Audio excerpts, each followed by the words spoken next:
હકી આવાજ ન્યૂઝમાં આપનું સ્વાગત છે। હું છું અજીઝ ઝુપેલવાલા। સમાચારમાં વાત કરીએ તો ઉનાળાની ઋતુમાં શાકભાજીની આવક ઓછી થતાં ભાવમાં વધારો જોવા મળી રહ્યો છે અને હજુ ભાવ વધે તેવી શક્યતાઓ વેપારી બોલી રહ્યા છે।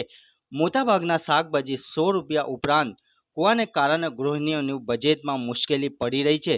શિયાળાની ઋતુમાં વિવિધ પ્રકારના મોટાભાગના શાકભાજી સસ્તા મળતા હતા, પરંતુ ઉનાળાની સિઝનમાં શાકભાજીની આવક ઓછી થતાં ભાવમાં વધારો જોવા મળી રહ્યો છે, જેમાં તુવેર સિંગ, ચોળાફળી, ગવાર, ભીંડી, ભાજી, લીંબુ વગેરે શાકભાજી ₹100 ઉપરાંત કિલોનો ભાવ વેચાણ ડભોઈ માર્કેટમાં જોવા મળી રહ્યું છે અને હજુ ઉનાળાની ગરમીને કારણે શાકભાજીની આવક ઓછી થવાને લઈ ભાવમાં વધારો થઈ શકવાની શક્યતા છે, વેપારીઓ બોલાઈ રહ્યું છે।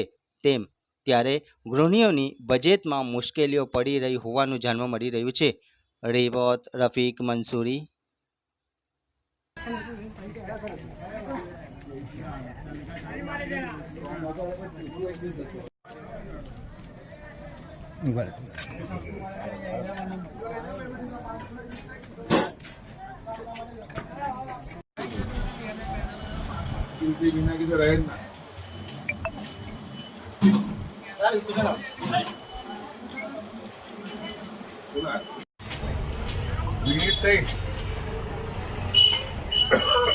ચાલશે।